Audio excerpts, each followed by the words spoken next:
Good morning, metalheads of the internet, and welcome to a brand new episode of the Metal Meltdown. Today I have a very special guest. It's Andrew, founding member, guitarist for My Dying Bride. How do I pronounce your last name? Craighan? Craighan. Craighan? Andrew Yeah. Craighan. It is a pleasure to speak to you here today. How are you feeling? Well, firstly, thank you for inviting me. It's my pleasure also. I'm feeling not too bad at all, I think we say here. Very well. Wonderful. I want to talk to you right away. You got a brand new album, Mortal Binding. It's out in just under a week and a half by now. How does this album differ in sound and feel in comparison to previous My Dying Bride albums? The immediate comparison is the easiest, I suppose, with the Ghost of Orion, our last album, where we've we've deliberately become a little bit more direct on this one. We've tried to keep it a little bit simpler in going back to big riffs, powerful riffs, rather than long, sort of oblique, orchestrated moments of darkness, which we're fond of, but we've fancied a change. And we've tried to write a more of back to basics album with just the main core of the band, but tried to make it heavy. That was the key. Lots of guitars, lots of feedback, uh, and plenty of death metal vocals, which we all love in the band. And we've tried to dress the album to accommodate that as much as possible. I think the album, if we were to use one word, is that probably it's still very much My Dying Bride. There's no avoiding that. Uh, but it's more, I think, more direct. Okay. Speaking of The Ghost of Orion, that had a more turbulent kind of like making process behind the scenes, some band members coming and go, people coming and going from the band. I know Aaron had some family issues. His daughter was sick. How was recording and writing this album in comparison to The Ghost of Orion? Would you say it was an easier process? Oh, far, far, far easier. Uh, Having the troubles Aaron was going through well and truly behind us uh, makes life so much easier. And having uh, a relatively stable lineup, we had the usual drum sort of comings and goings, but they settled down eventually. But yeah, having a stable lineup and being able to rehearse, because once we got going rehearsing, we were doing two or three, because we're semi-professional, we all have jobs as well, so we can't really go for it properly.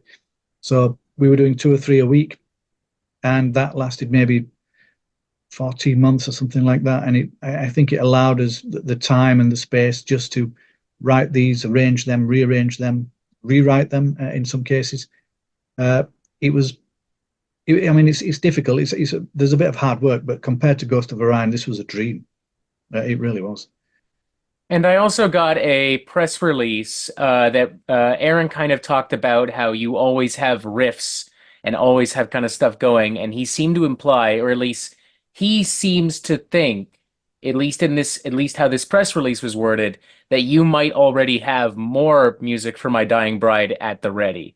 Is this a bit of a stretch? Is the PR release fooled me, or is it Uh, possible that there's even more on the way? Perhaps a companion to this album.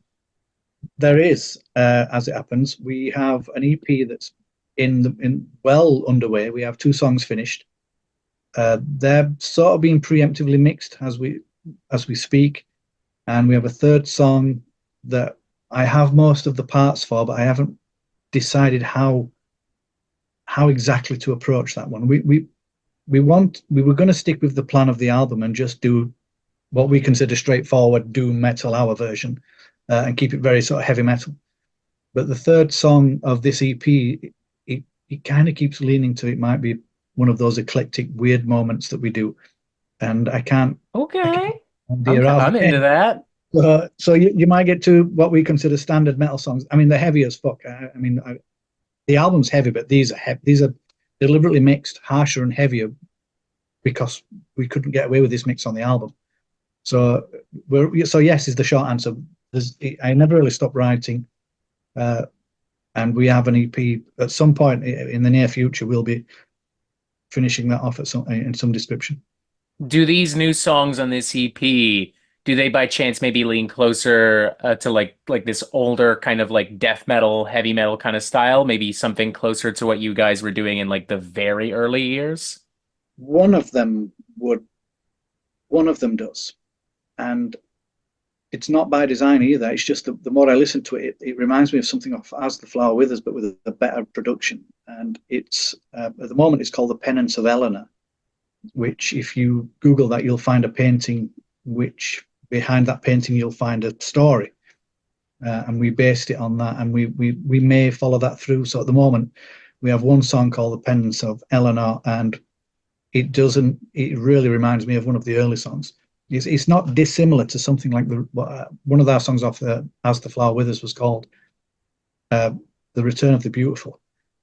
It's not quite like that, but it sort of leans that way.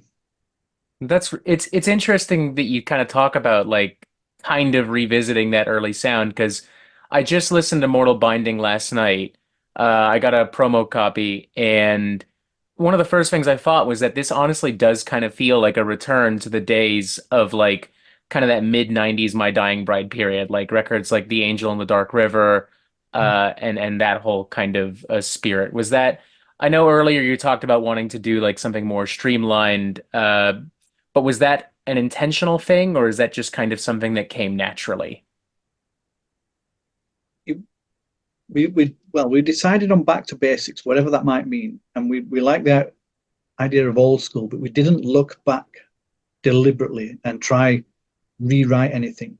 So I think the process of just keeping it simple, if you will, brought back some of the elements that might make it sound like the earlier stuff. And I quite enjoyed that because sometimes the difficult part was having a simple riff and trusting, all right, it's a simple riff, but it's going to work. Once the vocals are on and we've got the violin, and the keys and everything else in and amongst it, was having the confidence, I suppose, to just leave it as is, and not overcomplicate it, which is how we used to write when we were very much younger. Mhm. So I think it's a bit of an accidental win. We certainly didn't attempt to. Well, I don't. We didn't attempt a retrospective feeling album, if you will. But I do agree. It has some of those, particularly the Angel. Even I said that, and I shouldn't be going around saying that. But even I said that. Uh, yeah. There's one song on the record, Thornwick Village, which tells the story of a town haunted by the sea itself and aquatic creatures preying on the population. I'm paraphrasing a little bit, but that's the gist of what I got from aforementioned promo release. Was there any specific source material for this song? There is a town.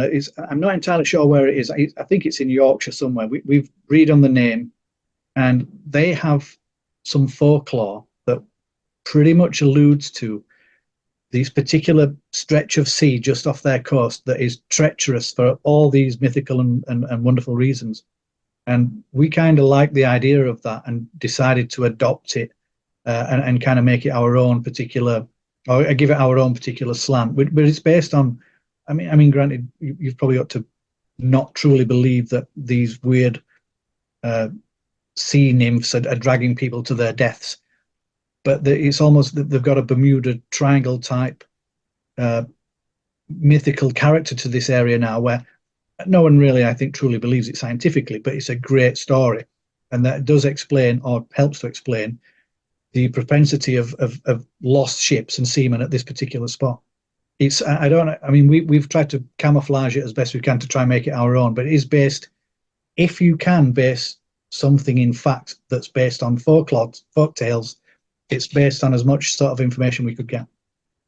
I think it's folklores and like fables and stuff like that are always interesting because there's always like an element of truth to it, even if it's like misguided or misinterpreted. So I wonder with this in mind if like this little town actually like has a if there's like a real like it could be people trying to explain why like ships and sailors may have gone missing back in the day, or maybe there was like something that actually like maybe someone saw what they thought was an aquatic creature, some kind of sea monster, some kind of shape of water looking creature from the Black Lagoon, Yeah. monstrosity of some sort. Well, it's one of those where we fell in love with this kind of idea when we did an EP a couple of years ago now called the Barguest o Whitby. Now, Whitby's as it happens, it's again in Yorkshire. It's on the east coast. It's a little sea sort of a seafaring town, very beautiful, and we all know. Well, in fact, it's officially where Dracula came ashore and this kind of thing. So it's got its own history. The Demeter ship was in the book sort of moored there or grounded there. So it's got its own gothic interests. And then we fell in love with the Barghest, which is a mythical hound, a giant dog from the moors. And we linked the two places together rather loosely, but we linked them anyway. And we fell in love with the idea that folklore, all right, it's in essence a little bit ethereal. There's a little bit, you can really do anything with it. You don't have to be specifically truthful to any one fact. Mm-hmm. Because the whole idea of folklore is that it twists and change through each verbal passing on. And we just like the idea of folklore, but we haven't really, we haven't made it like the theme of the album. Everything's based in folklore now, but we just chose one. The Thornwick became the folklore song, as it were, on this one.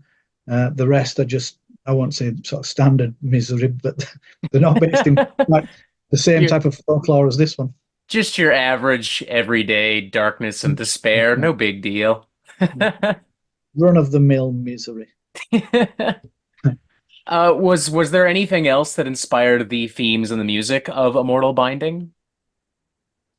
Well, the music we tend to write to the titles.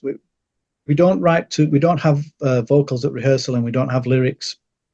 They only make it when we're actually at the recording studio. So I tend to create titles, and we write music up to the title. So, for example, the Apocalyptist, which is one that we all really liked. We brought the title in, and I scribbled it on. We have these whiteboards, and we write on those and say, right, this is the title of this song. I've got 4 riffs. It starts like this, and we start building the song. Now, once you've got a title like the Apocalyptist in this instance, the rest of the song becomes. It doesn't take much to get the imagination going and sell the story of what that actually means. It's fairly, it's self-explanatory in this instance. So suddenly we're bashing away through this song, and then we've got 11 minutes, and we're thinking, maybe we should stop this now, and then rearrange it, which we had a couple of goes, and it didn't take long. And suddenly we've got a gigantic apocalyptic song, and it sounds like it as well. The riffs are quite by design to fit that title and the vague story we created just for the rehearsal room. Another one, similar but not the same, was again, I came up with the idea of the second of 3 bells.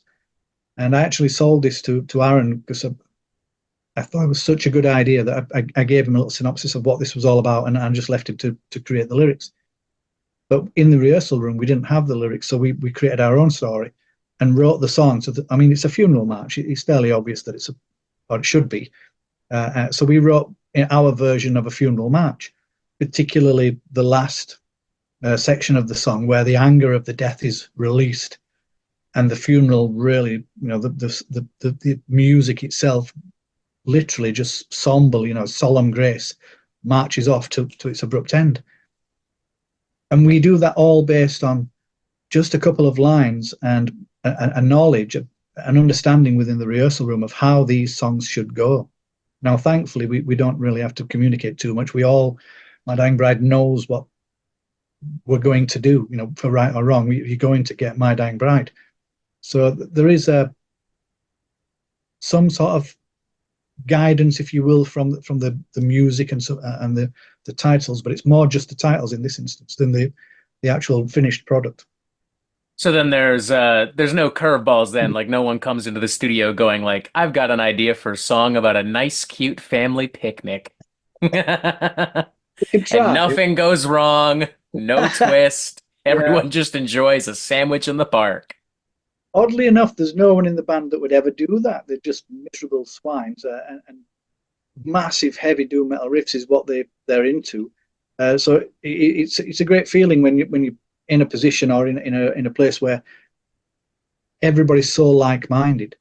So because it's not often that you find yourself in those situations. So, but within My Dying Bride, certainly at rehearsal, everybody was on the same page. We all helped with the titles in many respects. Some of the other ones I didn't completely come up with, and we built the songs up to them. Everybody had a fair shout, and there's an element of democracy and diplomacy involved. it's no one's suggesting we should write about picnics, and rightly so. And that's a shame because I felt that was a pretty good idea for a My Dying Bride song. I thought I was really giving you something there. Yeah, I'll see what I can do. But there's still room on this EP, you see. So you may have set the wheels in motion for something. Gonna rush into the studio tomorrow like this Metal Meltdown guy gave me an excellent idea. If you can pull that off, that'll be something. I'll see how. You I'll never tell you, said.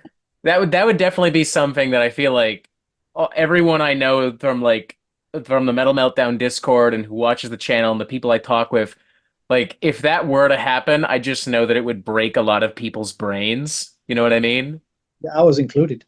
I mean, we'd have to write the picnic being spoilt by ants or something like that. It'd be a doom metal song in that respect. Yeah, Or maybe like yeah, halfway through the picnic, like a hurricane blows through and there's like rain, lightning, a tree falls down, squishes somebody. yeah. It's doable. I mean, we could probably camouflage and get away with that. I, I'll see how we get on. I expect a special credit if that happens. Yeah. It's called The Blame. Hell yeah.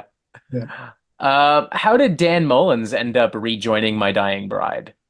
yeah, that's a good question. Uh, he he never actually leaves. He just shows up precisely when he means to quote Lord of the Rings. I was about to say, is he Gandalf? Yeah, Gandalf. Because the short, well, is there a short version? I'll try to be brief because this could. We on Ghost of Orion, Jeff Singer came in and bailed us out, really properly bailed us out, Mhm. and he drummed the album in about a week. Sounded ace, really impressed, phenomenal. Stayed with us for as long as he could, but he lives very far away from us, uh, and his personal life and his business, he's a business owner as well, and obviously real life and that kind of thing, and some of his other bands basically meant that he couldn't make it to our rehearsals. So we originally brought Dan in as a stand-in, and then this is where it gets really strange. Dan couldn't make it because of his business life, so we brought a stand-in for the stand-in, a young guy called James Wiseman, brilliant drummer. He drummed most of the album in rehearsal for a long, long time. All of the skeletal of the songs was done by this guy. So remember his name, James Wiseman. He's a good drummer. Then Dan came back, and Jeff kind of admitted he couldn't make it, and we said, well, that's a shame, but that's a shame. So Jeff backed out, and that was that. So Dan was left because he could make it drumming, really. But that line about him turning up precisely when he means to is how we justify him wandering off and fucking turning up when he feels like it. Uh, to say he's a drummer, his timing's shocking. But anyway, so that's pretty much the short version. He's never really been out. He just can make this one. And he's drummed phenomenally on it, no question about that. I like the implication that Dying Bride almost has like a long-standing list of understudy drummers that can just like Jeff Yes. couldn't make it, let's call Dan. Dan couldn't make it, let's call James. James can't We make had, it, let's call Jeff. yeah, no, with this album at one point we had three real live, feeling good drummers all at once. All three of them were working with the band in their own way, and only one of them was ever drumming at once. Three drummers. And the joke we have in the band, which I don't think we think it's funny, but I'm sure it's not. We call ourselves Spinal Bride or My Dying Tap. Now, if you know that film, you'll understand their drummers periodically explode, and obviously are no use to them anymore. And we got that sort of feeling sometimes out of this, where I mean, I appreciate we're not professional in the sense that we're full time and we can buy or hire someone's loyalty with great wads of cash. It's not. It's just not like that for My Dying Bride. So you have to be basically able to fit and be able to do it through time after work, which it proves tricky for all of us, but some of us manage to get away with it more than others. Mhm. Now that is doomy. Indeed, eh? For a special Valentine's Day video here on the Metal Meltdown, we named both the Angel and the Dark River and like Gods of the Sun as some of the most romantic metal albums of all time. How do you feel about the idea of My Dying Bride being romantic? And is there a specific emotion you want people to feel with your music? I wouldn't have considered us particularly romantic at all. I thought we were too dark for that. I can understand why in places that essence of, I don't know if it's gonna, is it love or the essence of some form of love is in there in certain songs. But as an actual romantic band, that's a surprise, which is news to me, which is pretty interesting, really. Uh, if there was, what was the second part? Which song? The We second, said the albums The Angel in the Dark River and like Gods of the Sun. And for context, part of why we said that we felt that they were some of the most romantic metal albums ever is there was like a real sense of like yearning. Like it's not so much about being in love or expressing, it's more about expressing the loss and like the trauma of love, like the feelings that you kind of go through and how that in and of itself is like a romantic experience. it's it's close, and I'm going to be careful here. I think more of a less of a yearning of love. It's more of a yearning of lost love, which is much worse. And it sort of delves into the realm of what became emo. Now, emo was a concentrated attempt at emotional songs that somewhat became pop punk. Whereas when we delve into emo and the emotional aspect, we stay very much in the emotional aspect. But I wouldn't have chosen those two. I think Feel the Misery has the best song, and it's called I Almost Loved You. And then there's a song, I think it's on one of the EPs called The Presence of Absence. Now, if you listen to them, you might find yourself thinking, shit, there's something wrong with these guys. Because those are They're a deep little fucked in the head. in a nice way, you know. Yeah, those songs are, they've got something. But yeah, no, I like the idea. And we do, we tended, this is going to broad it out a little bit and maybe not be able to completely analyze how we think. We tried to stick with sex, death, and religion as our broad umbrella of what all the songs tend to be in and amongst. Uh, and you can't have death without the loss of love. And I think that is probably what people are detecting. Uh, but it's, you know, oh, I remember the last part now. And what kind of emotion are we trying to sort of extract from people? We're not by design trying to extract any particular emotion. We're not trying to elicit an emotion. It's not a quest where if you fail to get this emotion, you've failed to understand the song. Because what we've learned of, well, firstly, I'm just trying to please me. Do I get the essence of what I consider absolute pure, not necessarily misery, because I'm not really attempting to do that, but the essence of what doom metal is? We're aiming at that, or I certainly am. And if I can select the second of three bells is the main riff on that, the main double harmony, I think that is very close, particularly to this essence of doom. And I mean, most people would disagree because it doesn't have Sabbath style riffs, but we're not all a Sabbath style band, so doom's different for us. Hmm. But we, when I'm writing that, I'm not thinking, oh, that's going to make them cry. That's not the planning, and it's certainly not the process. But it should draw you in, and I think the best thing I can come up with, it should allow you to forget who you are for a second as you listen to the music, and you try to think, who am I when I'm listening to this? Because you're not the same person sometimes. I mean, I listen to music and you're drawn into the song and you forget who you are. And then that is probably what we're aiming at while playing not the worst music in the world, but something very quite moody and sincerely, you know, sort of aimed at a level of sincerity that maybe sometimes could be classed as over serious, but should be still escapism. We're not really trying to convert anybody into anything. Hmm. I like the idea of like making music to make people like kind of exist in this experience of like forgetting who they are.